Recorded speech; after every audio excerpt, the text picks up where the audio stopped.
और अभी आपको बराह रास्त ले चलेंगे, गवर्नर सिंध कामरान टेसोरी मीडिया से गुफ्तगू करेंगे। समझता हूँ कि अगर आइंदा आने वाले हफ्तों में के इलेक्ट्रिक ने अपना किबला दुरुस्त ना किया तो मैं उम्मीद करता हूँ कि वज़ीर आज़म पाकिस्तान इस पर सख्त एक्शन लेंगे। मैं उसके साथ साथ वज़ीर आज़म का ये भी शुक्रिया अदा करता हूँ कि उन्होंने गवर्नर हाउस में जो राशन ड्राइव हो रही है उस टेंट में भी जाकर उन राशन का मुआयना किया और इस बात को बड़ा सराहा। और उनका ये कहना है कि ये इस तरह का प्रोग्राम पूरे पाकिस्तान में होने चाहिए। उसके बाद उन्होंने ये जो बेल ऑफ होप, जो उम्मीद की एक इस सूबे के लोगों के लिए, इस शहर के लोगों के लिए, जहां लोग रात 12 से सुबह 8 लेकिन अब पूरा दिन 24/7 अपनी उम्मीद लेकर आते हैं। आज वज़ीर आज़म साहब ने ख़ुद बेल बजाई और उन्होंने इस बात का इजहार किया कि ये एक बेहतरीन इक़दाम है।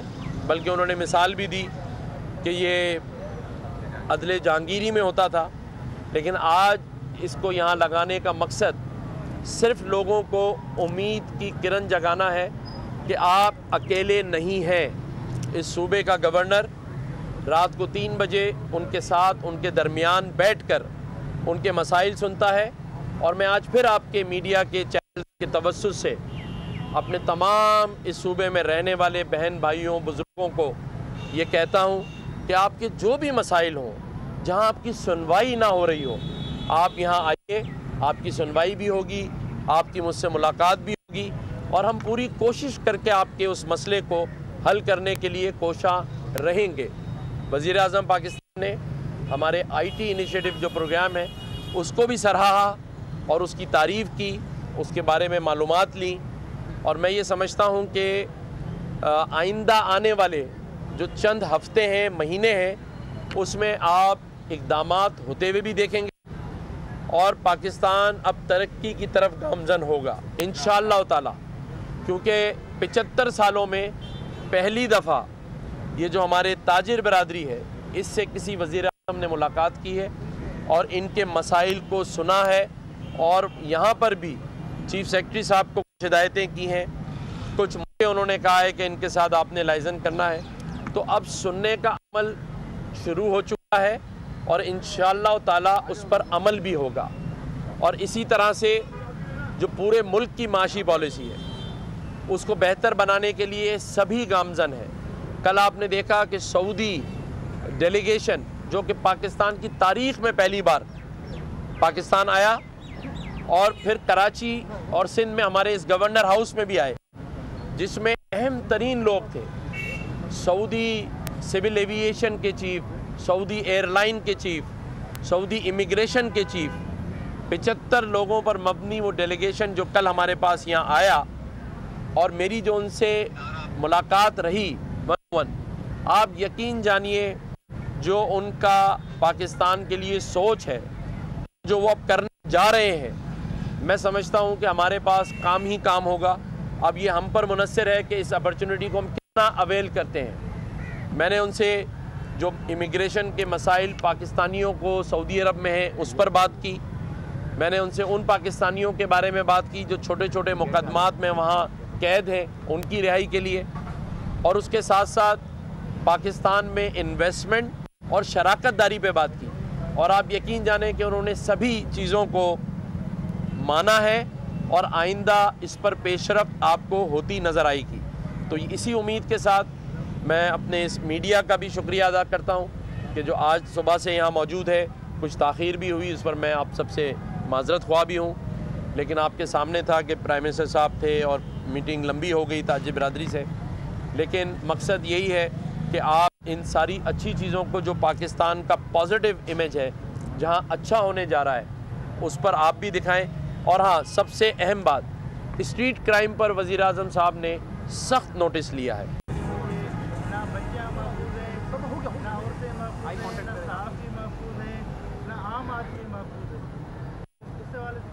अच्छा कामरान भाई, ये बताइएगा कि एमकेएम के रहनुमाओं की भी कल मुलाकात हुई थी। हल्का बंदियाँ एक ऐसा मामला है जिस पर एमकेएम खासे तहफ़्फ़ुज़ात रखती है, गो कि वो मरदमशुमारी को मान चुके हैं, उस पर क्या बात हुई है?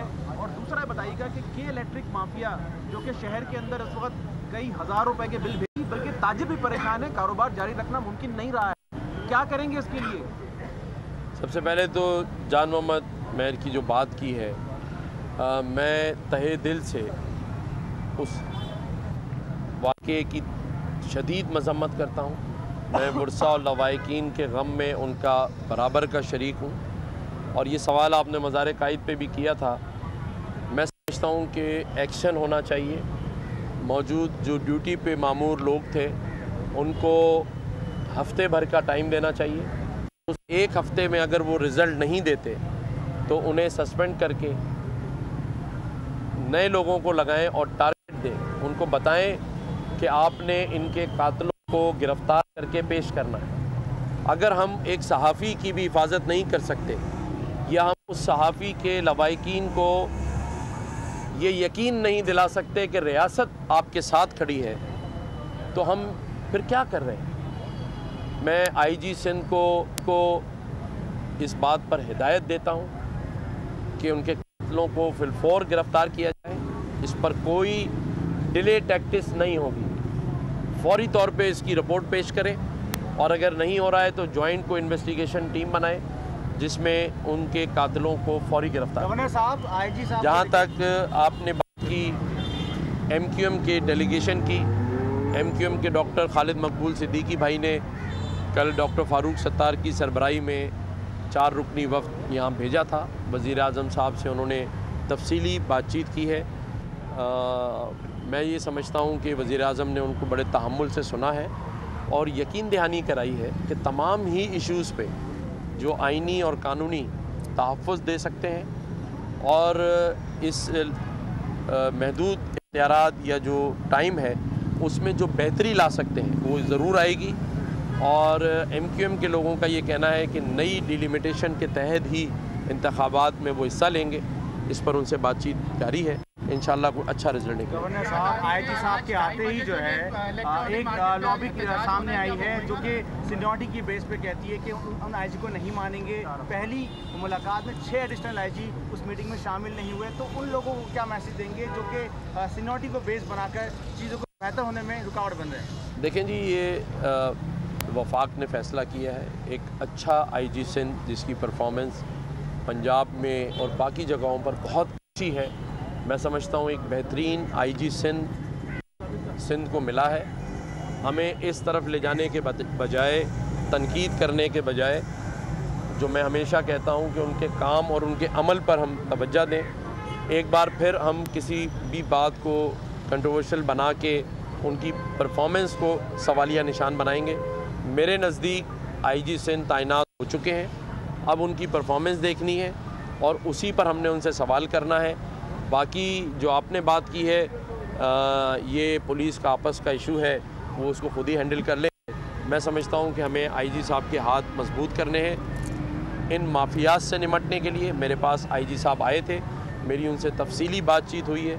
मैंने उनको ये कहा है कि स्ट्रीट क्राइम पर कोई कंप्रोमाइज़ नहीं है।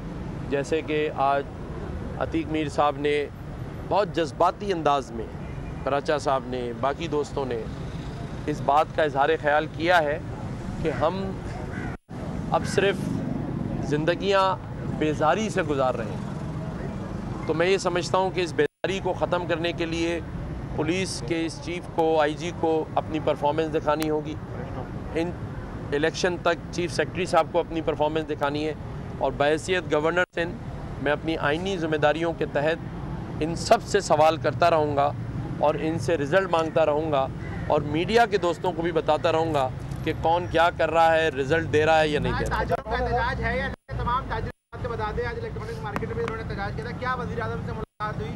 आप लोगों ने बिजली का बिल ना देने का ऐलान किया हुआ है, वो क्या बातचीत हुई जरा बता दीजिए। हमने कंफर्म कर दिया है कि आज बिजली का बिल अतीक मीर साहब बात कर लें। देखें, जब तक हमें अपना मकसूद हासिल नहीं हो जाता एहतजाज जारी रहेगा और ये एहतजाज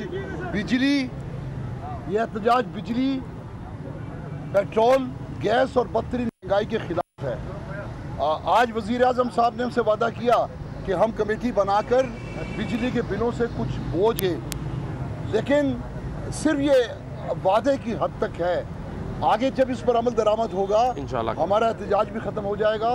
इस वक्त देखें सूबा और शहर इस पर जिस तरीके से गवर्नर सिंध संजीदगी से काम कर रहे हैं, ये अपनी डोमेन में रह के काम कर सकते हैं, लेकिन जो वफाकी सतह के मसाइल हैं उसे वफाक ने हल करना है। अगर बिजली के बिल जो इस वक्त सुहाने रूप बन चुके हैं, जो घर में कारोबार में सबसे ज़्यादा जिसकी अदायगी दुश्वार है, अगर उसमें कमी नहीं होती, फाजिल और अनगिनत टैक्सों का अगर उसमें खात्मा नहीं होता, तो फिर हमारी समझ में नहीं आता कि हम दीवानगी के मुसाफिर हैं, कहाँ तक। आज़म ने आपको जो बुलाया था, उस मुलाकात में क्या हुआ? आप लोगों ने आज एहतजाज की कॉल देनी थी, तो आप एहतजाज भी कर रहे हैं, तो वज़ीर-ए-आज़म ने मुलाकात भी कर रहे हैं। नहीं, उसमें ये तय हुआ है, वज़ीर-ए-आज़म साहब ने कहा है कि ये सब मेरे पास आएंगे और उसके बाद जिन जिन लोगों से मसाइल हैं, जैसे MKE हैं, FBR के चेयरमैन हैं, MD सुई सदरन हैं, उन सब के साथ हम इनको बिठाएंगे। मैं इसमें इनिशिएटिव लेते हुए वज़ीर-ए-आज़म की हिदायत के मुताबिक इनकी तसल्ली कराएंगे, उनसे मुज़ाकरात कराएंगे। अगर वहाँ कोई पेशरफ नहीं होती उसके बाद फिर ये मेरा सवाल सर एक छोटा सा, ताजिर तंजीमों के नुमाइंदे भी आपके साथ हैं, क्या हुकूमत वक्त जो भी हुकूमत होती है वो ताजरों के हाथों ब्लैकमेल होती रहती है? पूरी दुनिया में कारोबार सुबह सवेरे होते ही शुरू होता है और शाम तक ख़त्म हो जाता है, तो ये आपका कहना क्यों नहीं मानते और इस अमल को, इस एनर्जी बचाने के लिए इसको आप अप्लाई क्यों नहीं करते? ये काम भी अगर कर दे तो ज़बरदस्त हो जाएगा। देखिए, मैं समझता हूँ कि ताजिर बिरादरी दुनिया में हर जगह काम करती है, लेकिन जो पाकिस्तान में और ख़ास तौर पे जो कराची के ताजिर हैं, मैं समझता हूँ कि तो अज़मत को सलाम करना चाहिए कि ये अपनी मेहनत आपके तहत कोई सपोर्ट ना होते हुए ये अपना कारोबार करते हैं, टैक्स देते हैं और इन्हीं के टैक्सों पे हुकूमतें चल रही होती हैं। हमें इनको इज़्ज़त देनी होगी, इनकी बात को सुनना होगा और जहाँ जायज़ मुतालबात हैं उसे पूरा भी करना होगा। Thank you. आप लोग इस मुल्क पाकिस्तान में आज़ाद हैं। सहाफती उसूलों पर कारबंद, बोल न्यूज ने रखी रिवायत बरकरार। बोल न्यूज की जानिब से देखने वालों को यौम आज़ादी की बेहद मुबारकबाद। मुल्क भर से जश्न आज़ादी की तकरीबात बोल ने दिखाई अपनी स्क्रीन पर। पाकिस्तान के 76वें यौम आज़ादी का जश्न, बोल ने सुनाई पाकिस्तान जिंदाबाद के नारों की गूंज। बोल की सबसे बड़ी ट्रांसमिशन में पाकिस्तान का नाम रोशन करने वालों ने दिए कौम को पैगामात। बेपनाह मुश्किलात का सामना करके इस मुल्क को हासिल किया। आज़ाद कौमों को बहुत सी कुर्बानियाँ देनी पड़ती हैं। 76 वारियों में आज़ादी का दिन जोश खरोश के साथ मना, क्योंकि जिंदाबाद पाकिस्तान ये है बोल की पहचान।